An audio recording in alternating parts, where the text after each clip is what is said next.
The Kings could have home ice advantage in the playoffs thanks to a goalie having a career year.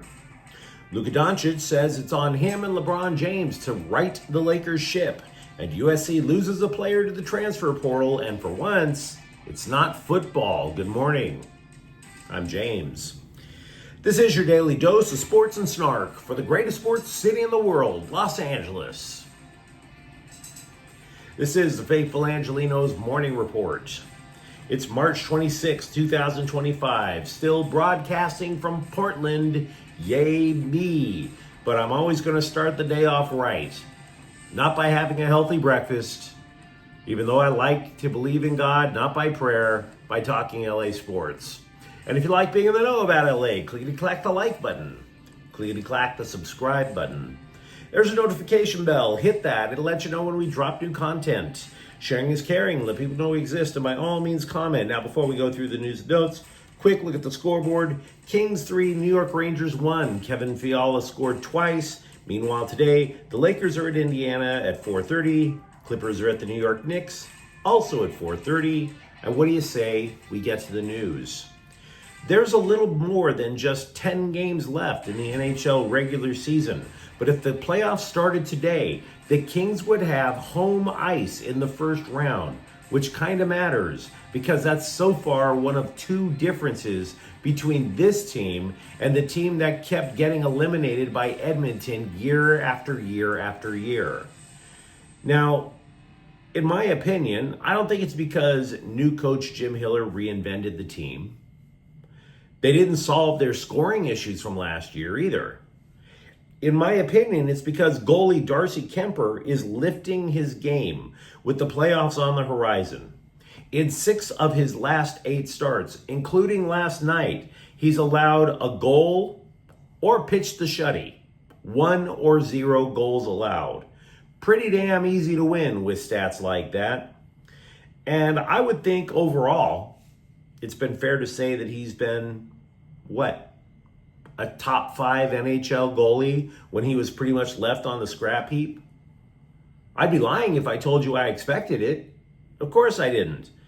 And I only think it started to sink in, the quality of work that this guy's put in, just a couple of weeks ago when Washington, Kemper's last team, came to town. We talked about it then. The NHL press, man, they were just slobbering all over themselves. So enamored with Pierre-Luc Dubois finally reaching mediocrity. Finally becoming mediocre. Oh yeah, and just to become mediocre, it was a long, treacherous climb for Dubois. He's finally ordinary, guys. Slow golf clap for Pierre-Luc Dubois. I mean, the guy only had 17 goals at the time.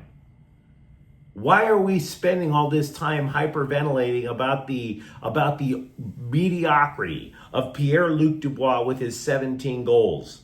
But they couldn't stop blathering about it. Completely forgetting about the guy that LA got for Pierre-Luc. By ridding themselves of Dubois' god-awful contract. And then Dubois goes out on the ice that night, farts around, Kuemper posts another shutty. Darcy Kuemper's goals against average is second in the league. Darcy Kuemper's save percentage is third. This idea that's always held true in the Stanley Cup playoffs because it is a battle of attrition. The Stanley Cup playoffs are awesome. I put them over March Madness, but that's just me. Anyway, the idea that you need a hot goalie to advance. If you are a Kings fan like I am, and you're looking for any little glimmer of hope that this team could make a run, that would be it. Kuemper told The Athletic he was happy for the trade, not just to leave DC, but, quote, I knew I was in good hands. I'd be able to come back and get my game to wherever it needed to be. That brings a lot of energy coming to the rink, unquote. And meanwhile, the coaching staff say that Kuemper's strength, they just had to play to it. Kuemper's strength is that he reads the game well. According to goalie coach Mike Buckley, quote, that really helps because you know where the shot's coming from, unquote. So yeah, they knew his instincts. All they had to do was refine a thing here or two, And all of a sudden, Kuemper, who already has a Stanley Cup ring, is at the top of his game. Luka Doncic recognizes the Lakers haven't been playing with the same unity since LeBron James returned from his injury, his groin injury. Quote, "I think we just got a little bit satisfied. We can't afford that right now," unquote. And then Doncic added, "It's up to he and James to right the ship." And this, of course, is correct. It's totally right. You got to rely on your stars. Now, the Lakers didn't suffer in the standings too much with LeBron out. They fell from second to fourth, but they are just 3 games ahead of the Clippers, who hold the 7th seed. In other words, the play-in round. When multiple players were pressed further, they all seemed to reply in lockstep about what the Lakers need to do. It's the defense faltering again. Doncic said that he's partially responsible because he's not talking enough on defense.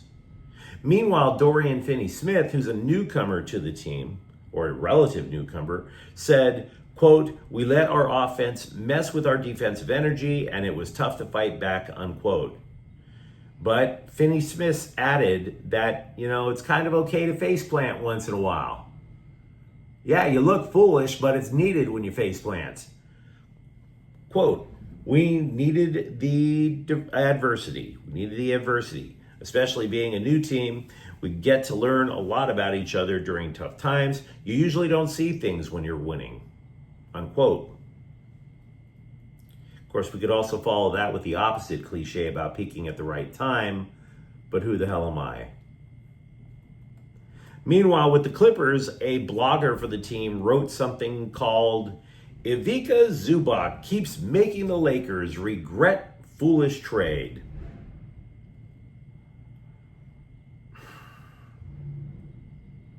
Okay, I don't hate the Clippers. I don't hate Ivica Zubac. Zubac always wanted to play for the Lakers. He was drafted by the Lakers. He was overjoyed at that point being a Laker. If Zubac were on the Lakers now, they'd be an even bigger threat to win the title. But regret? Calling it foolish? If you wind this tape back just a little bit, I reminded you guys the Lakers are up on the Clips by 3 games. Foolish. Regretting. Really? The Lakers are spending morning, noon, and night wishing they still had Ivica Zubac when they're the better team. They traded Zubac back, by the way, in 2019. Why? Because they were getting Anthony Davis. You think the Lakers regret winning the title a year later? Was it foolish for the Lakers to win the title in 2020? Was it? Because as it stands, the Lakers are a threat to win the title and the Clippers aren't. Let's not fool ourselves. One reason the Clippers aren't a threat, by the way, to win a title is because they probably regret their own foolish trade for Paul George. Shai Gilgeous-Alexander, remember him? Regret would imply that the Lakers are spending all this time about Ivica Zubac, just floating rose petals into a lagoon about how much they miss them some Zubac. The Lakers no longer think about Ivica Zubac unless they play the Clippers. Stop wish casting, pal. He's a good player. I like him.